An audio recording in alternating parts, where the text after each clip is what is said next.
I just got to get a little bit of wetness out of my eyes so I can see to read notes. Oh.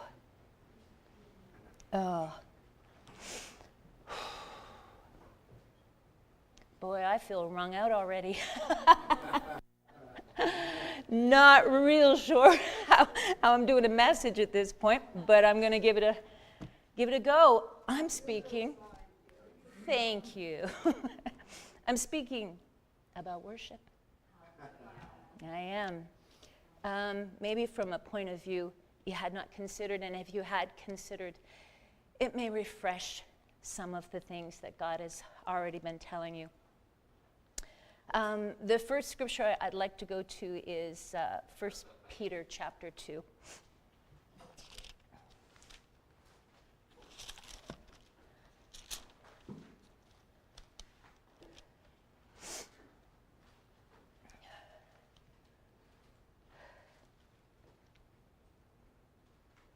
I'm going to start at the first verse, going through to the 5th. Therefore, laying aside all malice, all deceit, hypocrisy, envy, and all evil speaking, as newborn babes, desire the pure milk of the word, that you may grow thereby.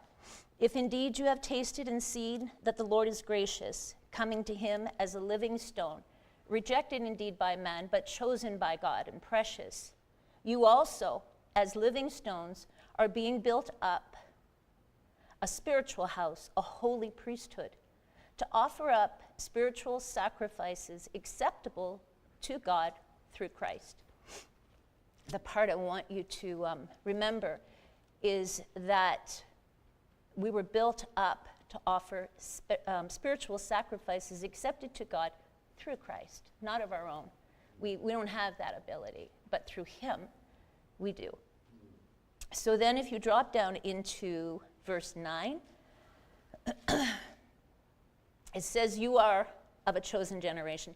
This is one of my favorite verses because when the world becomes heavy on me, when things start closing in, I remind myself who I am, who he says I am.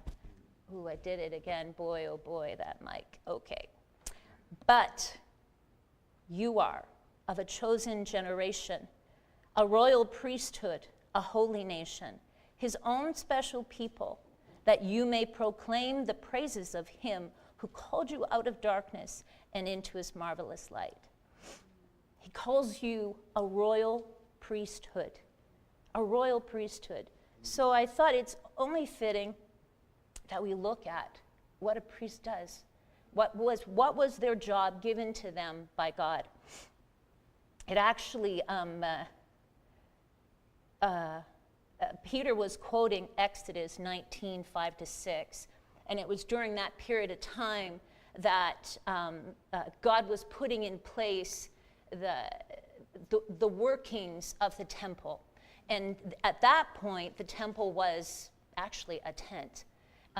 A really nice tent, but a tent that went with them wherever they went.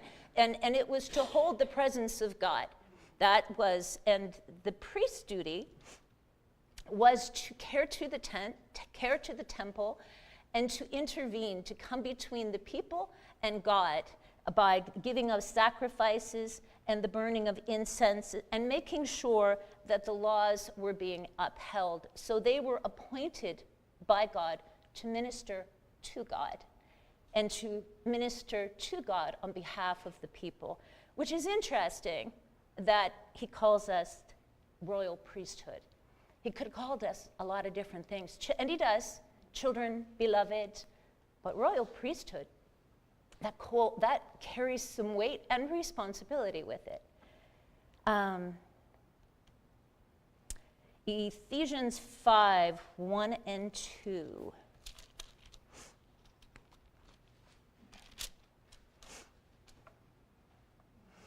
Okay.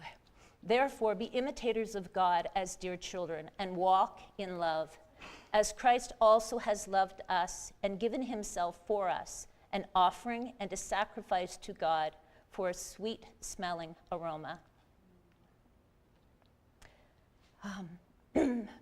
Again, I'm just reiterating the burning of incense and the making of sacrifices that were the responsibility of the priest, because I'm going to connect that with how that affects us. How do we carry out that responsibility?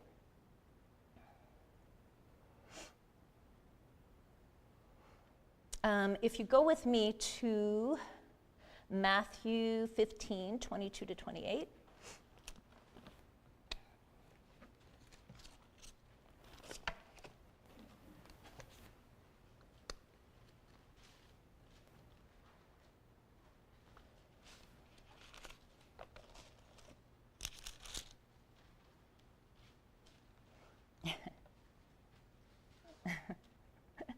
I gave myself tabs, cheating tabs, so it wouldn't be up here. And I even wrote them wrong. So I'm looking at it and it went to the right place, but the tab is not that. So we'll put that tab up here and hope it shows up somewhere. Okay, so 22 to 28. Behold, a woman of Cana came from the region and cried out to him, saying, "Have mercy on me, O Lord, Son of David. My daughter is severely demon-possessed." But he answered her not a word, and his disciples came and urged him, saying, "Send her away, for she cries out after us." But he answered and said, "I was not sent except for the lost sheep of the house of Israel." Then she came, and she worshipped him, saying, just those 3 words. She worshipped him, saying. I can remember the first time I read them, and I thought, so what did she say? What was it she said? Because it didn't say, and she worshipped him, and then went to describe the story. It said, she worshipped him, saying. So, then she came and worshipped him, saying, "Lord, help me. Not good to take the children's bread and throw it to the little dogs." And she said, "Yes, Lord. Yet even the little dogs eat the crumbs which fall from the master's table." Then Jesus answered and said, "O woman, great is your faith. Let it be to you as you desire." And her daughter was healed that very hour. So the word she used to worship him was, "Help me."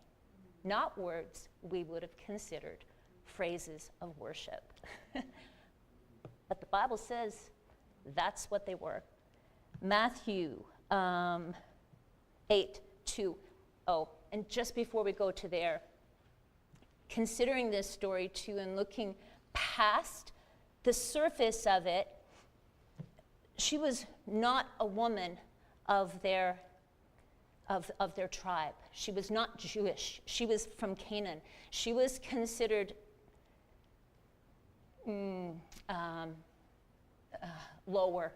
lower class, not to be eaten with. You don't even go into their towns. This is what she was considered. What a sacrifice she had to make to come to approach him and to bring her sick daughter. She brought what was precious to her, and she was willing to go low in order to get what she needed. Matthew 8:2.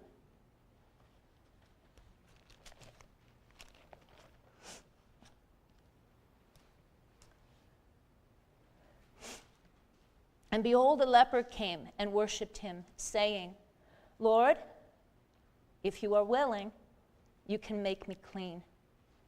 There it is again. Worshipped him, saying. What were those words? What was it that God considered worship? "Lord, if you are willing, you can make me clean." Then Jesus put out his hand, touched him, saying, "I am willing, be cleansed." Immediately his leprosy was cleansed. I need a drink of water.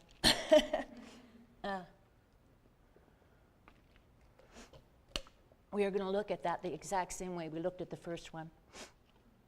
He was a leper. You were not allowed to be among other people. You were unclean. And in fact, you were if it wasn't bad enough that your flesh was being eaten away, you had to dress a certain way, live outside of town, and if for some reason somebody came upon you, you were to go unclean, unclean, unclean. Announce to them that they made sure they did not go near you. This was the shame and the pain physically that this man had. But he brought it. He brought it to Jesus. He worshiped him with it. And what I mean by that is it's all well and good to do it. I mean, Tara had wonderful praise to give today, and I rejoice in that. Thank you. Thank you. Incredible, wonderful praise to give. But what if it isn't that you have to give? What if it's a broken body? What if it is skin so ulcered and awful that you have to live outside of the city? What if you're a woman from Canaan who was not allowed to approach, but your hunger to get your child fixed was greater, and you went, you made a sacrifice, and you praised him by saying, Lord, if you are willing, you can make me clean. You came anyway. You came anyway. That is your sacrifice. That is the praise. That is what he is looking for. Matthew 9:18-25.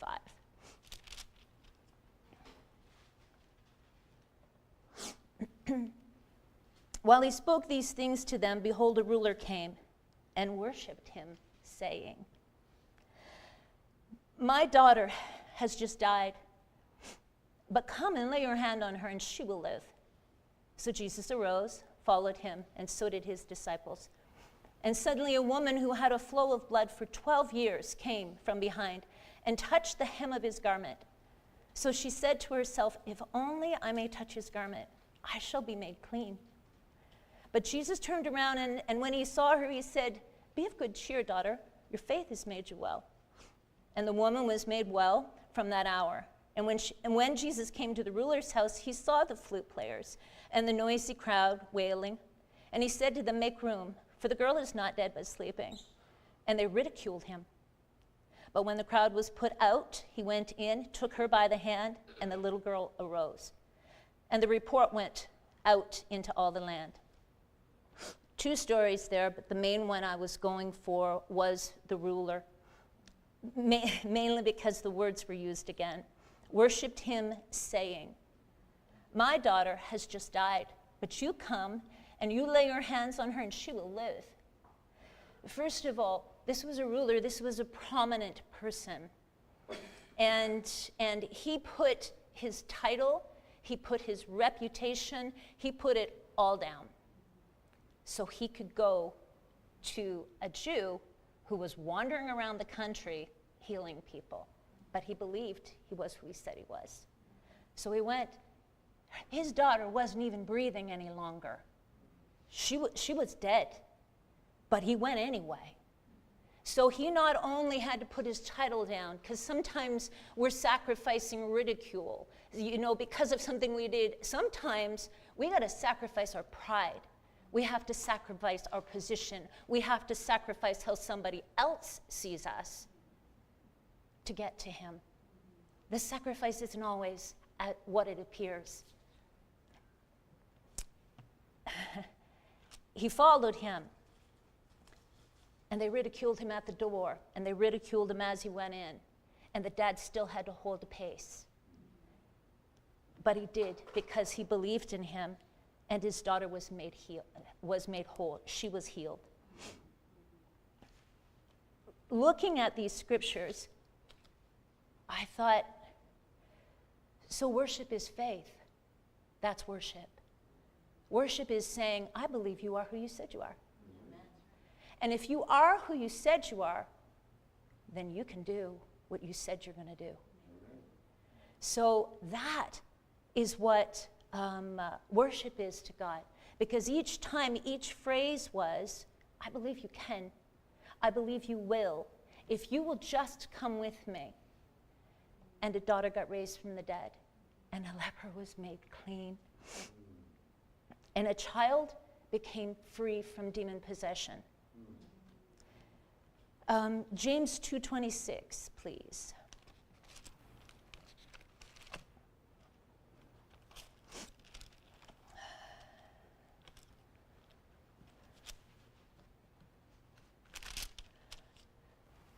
I just thought of something, Royce.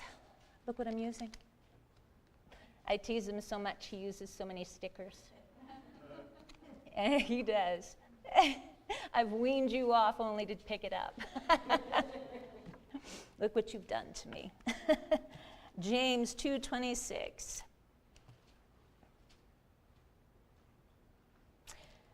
Just to give a brief overall of chapter 2, James is talking about faith, and he used a number of examples throughout the chapter 2 of what faith is and how it is established, what it looks like.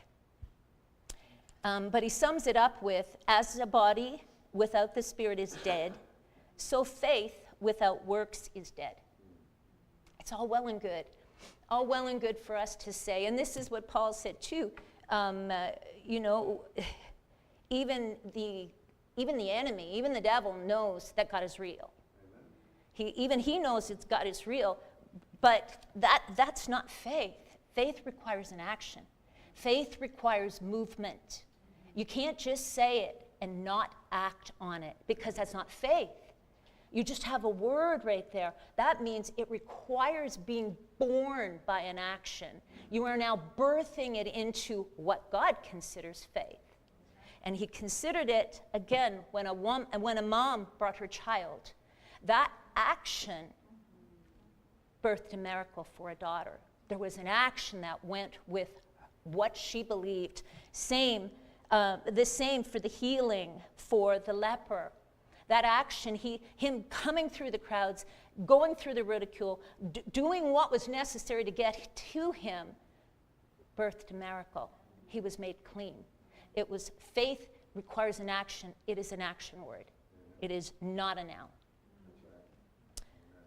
When we look at the Old Testament, all throughout the Bible, you are looking at people who knew God, but moved on that. They moved on it. Right from Genesis through to Revelation, we're looking at lives of people who went before us, and the whole purpose of us reviewing this, including Christ, which is all the red letters. Like those red letters are...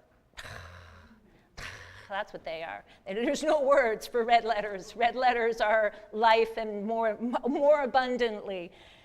But the witness, by the blood of the Lamb and the word of our testimony, which we all have, that's how we grow, because we're looking at faith in action. It's all well and good. Jesus was God. But yet the Bible says he was tested and found true, which again blew my mind when I read it, and I thought, what? He's God. Why did he need to be tested? But then I think about it, and I pray about it until I get an answer, and it's like somebody telling me there's water in this. It's colored, by the way. You're not seeing the water. You're telling me it's water in that. Really? Really? Can I water a plant with it? Can I get refreshed with it? There's the testing part. Now that I've tested it, I go, yeah, there is water in that. Jesus was tested and found true. He came proclaiming that he was the Son of God. And he spent 3 years being tested and found true, right to the grave and the resurrection.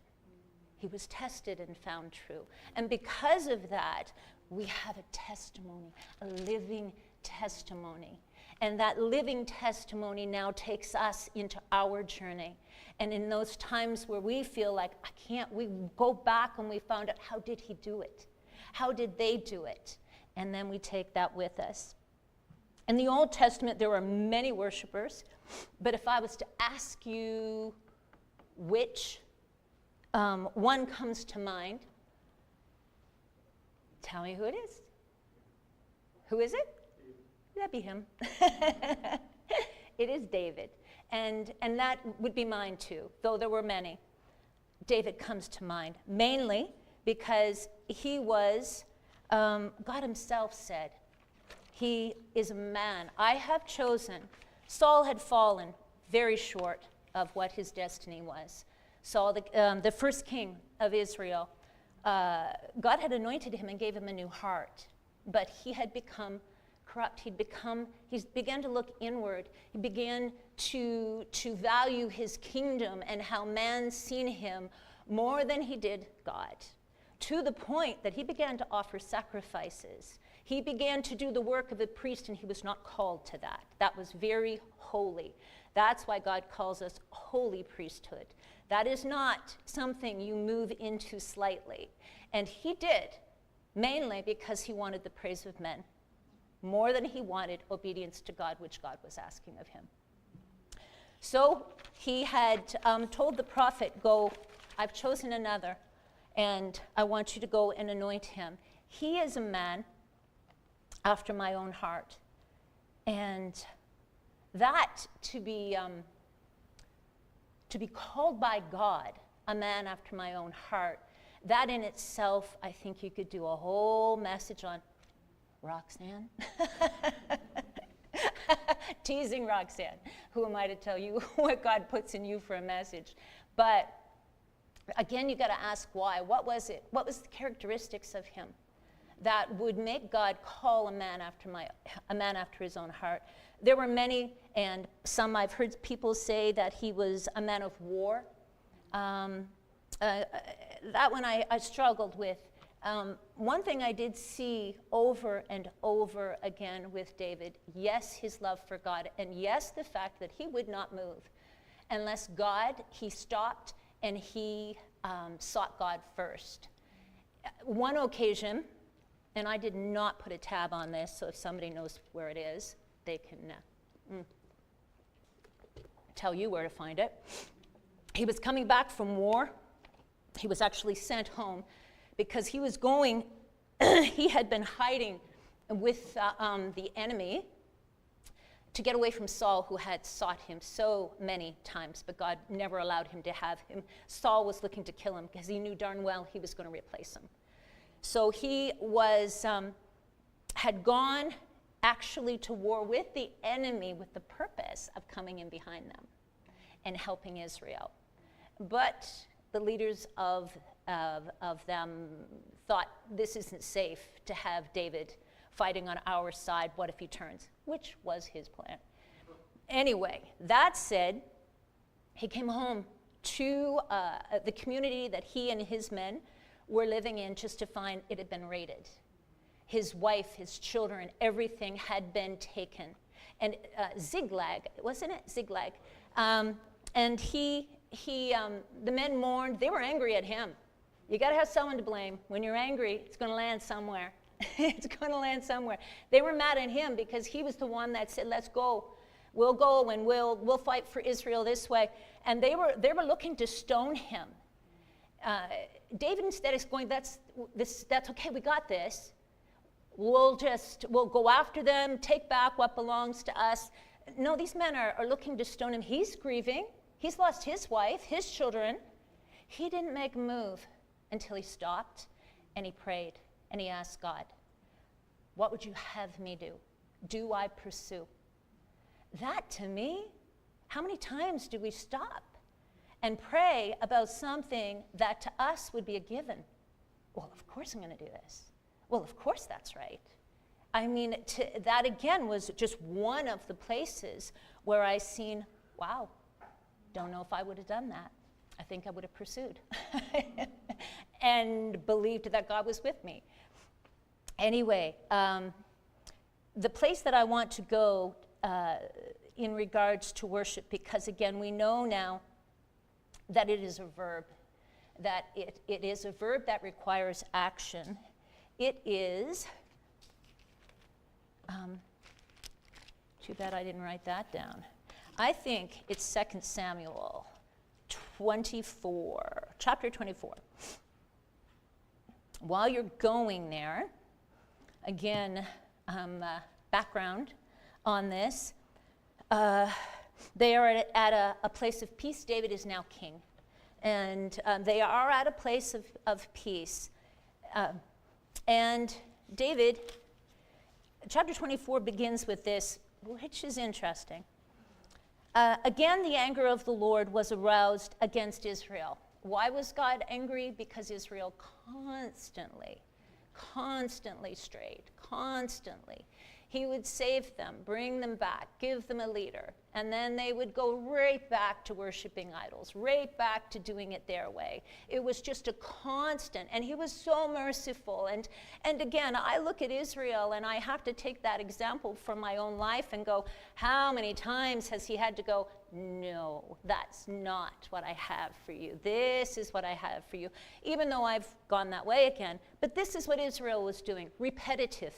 Just repetitive, straying, coming back, straying, coming back. So when it says his anger was aroused against Israel, and he moved David against them to say, go, number Israel and Judah. The reason that was very, very wrong was because by numbering the people, you were looking at your strength. You were looking at your ability. You were looking at your kingdom. You had no business doing that, because it didn't matter how many were in Israel. 2, 3, 2 million, a billion, that's regardless. Whose strength are you going to rely on? You're going to rely on God's, or you're going to rely on the people? Even Joab, his commander said, don't do this, don't do this. He knew, no, you're now going into a place of arrogance, a place of pride. And that was not the place he wanted to be, but he went. And I believe Joab numbered them all but 2 of the tribes because he couldn't bring himself to complete it. But he was being obedient to a degree. All of that said, the prophet then went to David and said, you have sinned. In fact, he went to David. Sorry, I'm just making sure I'm in the right place.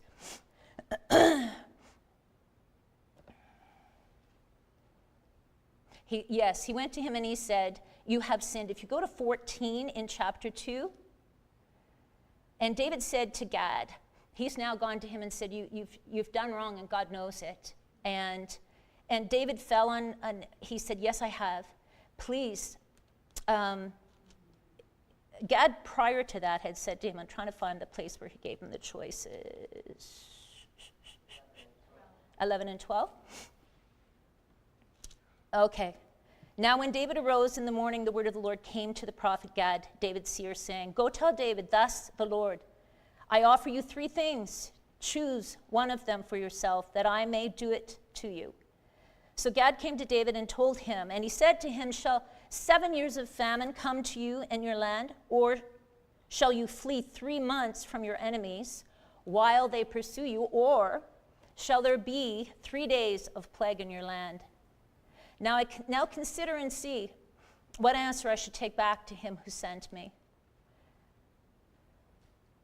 And David said to Gad, I am in great distress. Please let us fall into the hand of the Lord. For his mercies are great, but do not let me fall into the hand of a man. There too is an amazing act of worship. He said, I trust you even when you're upset with me. Even when none of those choices are good. Even with that, I will choose you over man. I will choose you over the others because I trust in your mercy. I trust in your grace. An act of worship. And the angel did come and wiped out the numbers. Pardon me? I'm sorry? 70,000. Then David spoke to the Lord when he saw the angel who was striking the people, and he said, surely I have sinned. I have done wickedly, but these sheep, what have they done? Let your hand, I pray, be against me and against my house. How many of us take somebody else's place when you knew you did wrong?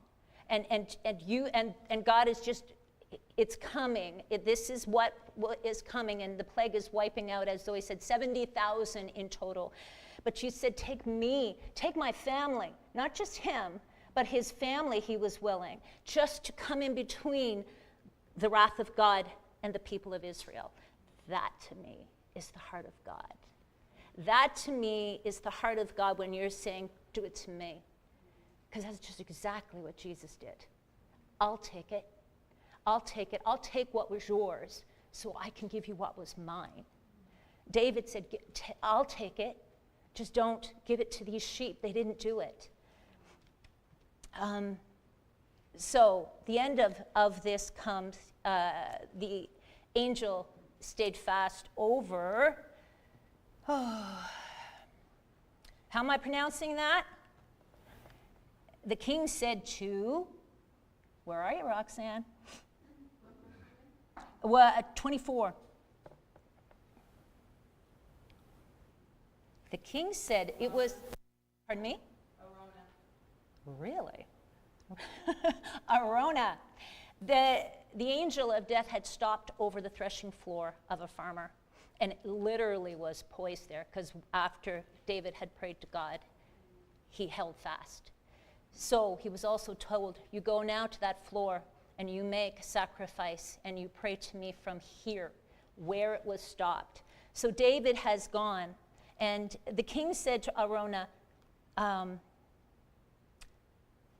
he came to Arona and said, why has the Lord my king come to your servant? David said, to buy the threshing floor from you, to build an altar to the Lord, that the plague may be withdrawn from the people. Now Arona said to David, let my lord the king take and offer up whatever seems good to him. Look, here are oxen for burnt sacrifice, and threshing implements for the yokes of the oxen for wood. All these, O king, Arona has given to the king. Arona said to my king, may the Lord your God accept you. Then the king said to Arona, no, I will surely buy it from you for a price, nor will I offer a burnt offering to the Lord my God with that which cost me nothing. So David bought the threshing floor and the ox for 50 shekels of silver. And he built an altar to the Lord, offered the burnt offerings, the peace offerings. So the Lord heeded the prayers of the land, and the plague was withdrawn from Israel. The point was, he would not give something to God that cost him nothing. It comes, worship is more than words. There is an action there. And sometimes, again, the action is a plea for help for a child. An action is your pain. Sometimes the action is your pride. Whatever it is. When I first, because this is a form of worship that I'm not certain if you realize it yet, but when I first came to understand tithing was again implemented, Old Testament. The word tithe means tenth. It literally means in Hebrew tenth. But it's more this. In this world, we have, we need money to live. Unfortunately, we're not, everything costs. Everything costs, our house, our clothes, our food, our car. It just has a monetary value. And God is really not interested in your money. He's not. He's God. He can make money if he wants to, though he's not interested in money. Jesus pulled a fish out of the water with a gold coin because they couldn't pay their taxes, and then he said, pay Caesar. What is Caesar's? It wasn't his. Give it to Caesar. So I'm saying it's not your money he's interested, it's your heart he's interested in. He's interested in what you hold dear. This world has put money here. This is where money is, because everything we need falls under it. Unfortunately, God is trying to make sure that our hearts are not where the world has put it. It's not about not having money, because quite honestly, you're going to be more valuable to the person who has the need if you have the ability to meet it, which means you're going to need monetary. It is about trusting God for all the things you right now trust money for. You trusting God when the mortgage payment's coming due and you don't have it all. Trusting God for the food when there's no money and there's no food in the cupboards. or for whatever the monetary need is, he's asking you to trust him for it. But by doing that, it requires an action. I see tithing that way.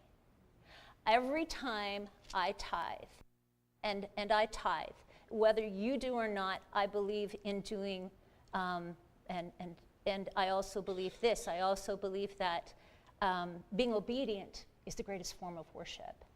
He's asked us to tithe. The reason was in the Old Testament was because the priests were not allowed to do any other work. They were not allowed to do any other work. This is your work. You deal with the temple. You come between me and the people. You deal, which is heavy, heavy duty stuff. They were not allowed to go make a living. The people were to make sure that they were never in need because they were called to do this. You take care of the temple, I'll take care of you by the people.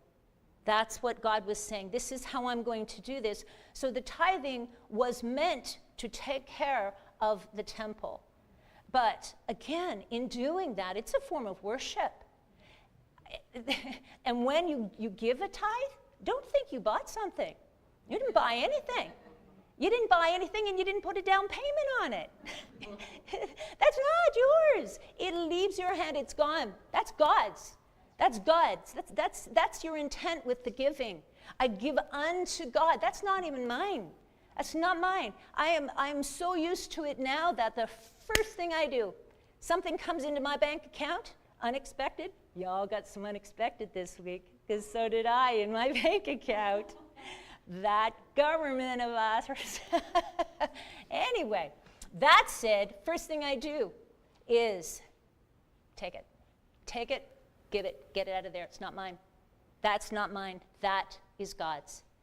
And so I see it as, to me, that's worship. Not because I get it all right, but because he gave it to me. That's his. That was his. I am using it now to give it back and say, it's yours anyway. You gave it to me, and this tithing is me saying, I believe it. I believe it. It's like they said, I believe you are my provision. And so I am giving what you gave to me. Just a portion. Just a portion. He's not looking for it all. He gave it to you. It's where it's supposed to be.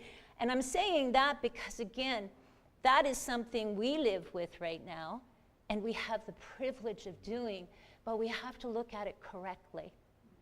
We have to look at it as a privilege. We have to look at it as a gift. And we have to celebrate when we have the opportunity to do it, because we're doing it unto God. We are doing it in obedience, and we are doing it with glad hearts.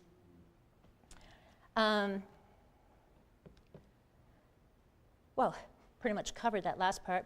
Revelations 4:8, please.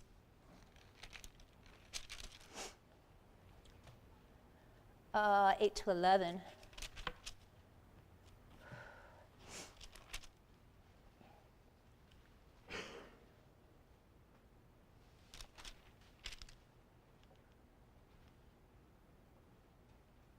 Actually, how about 5:8?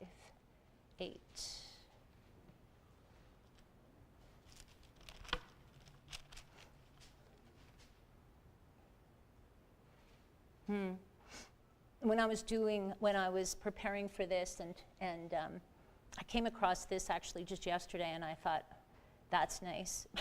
I like that.